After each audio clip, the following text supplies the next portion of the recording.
ProgressDMS. My name is Carl Lightfoot. What I'd like to do today is continue on the vehicle health check process. You'll see in the earlier cast we would have completed the vehicle health check process from a technician point of view. And today what I'd like to show you is the role of parts department in the process of moving the vehicle health check around the business. With that in mind, we're going to continue with the same job that we created earlier, and you'll see here now it does show you that there's a vehicle health check that's been started on this repair. And with that in mind, I can do a couple of things. I can click straight into the job or navigate to the technician page if I wanted to. Now from here you'll see now I've got these additional icons are now available for me. So if I click on the parts, this is going to show me the repairs that I'd added in the vehicle health check process. And you'll see here I've got a number of choices. It only shows you, of course, the work that was identified. It doesn't show you all the repairs that are on the vehicle health check sheet. And with that in mind, I'm just quickly going to go in here. I could of course use the inbuilt lookup facility against your dealer management system part stock, but in this case I'm just going to use a shortcut which is called all parts. Now it may be a case that in order to speed things up we tend to only record the total value of parts rather than the individual line items, but that's entirely up to the dealership and the group as to how they want to process this and what level of reporting they want out the back of this. But for this purposes of this demonstration, I'm simply going to add a collection of parts to these pads and discs, which I'm saying there's 3 of them in total, and it comes to £156 per unit. So realistically I would have probably put 1 unit at £156, but for the purposes of this we'll keep it as it is. At the same point you're also able to determine whether or not this is a dealer, a local manufacturer or national parts delivery, and again that's really just there to help the advisor or the costing team or the sales team identify the process in terms of whether they can expect to receive those today.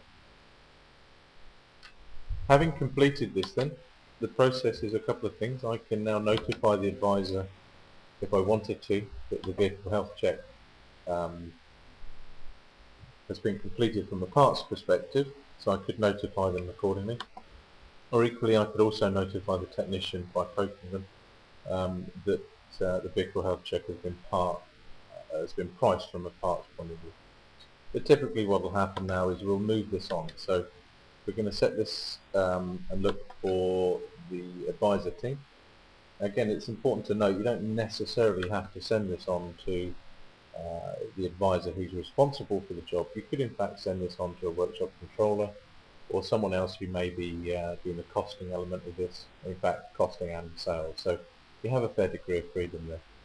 If you're not sure who to send it to, you could of course send it to the entire advisor team. And doing that, what happens is it's the first person who picks it up is responsible for pricing it and moving it on again. So rather than getting into a situation where you forward it on to someone and they don't respond, or they're at lunch or they're tied up with customers, you can allow the system to do this much faster. But of course for the purposes of this I'm going to show you how that works. I'm going to send it directly to, in effect, myself. So I'm going to assign that now. It says it's been assigned. I'm going to close the parts screen off and come back to the T-card board, and of course now it's telling me that I've got a new message. If I go and look at that message, you'll see it's now telling me that I am part of or now own this vehicle health check. So if I click on there, I can now navigate straight into the job and carry out the next task. So if you think about it, what you would have done here is you would have completed the vehicle health check and then sent that on to a workshop controller who would get immediately notified and then able to then continue on the process. If I close that down, close that. Now that'll keep going, that message system, until you have responded to it and read them out. In this case I've done that, so of course it's going to stop annoying me and alerting me. Okay, well the next class is going to take you through the sales process. So for now that's all. Thank you very much.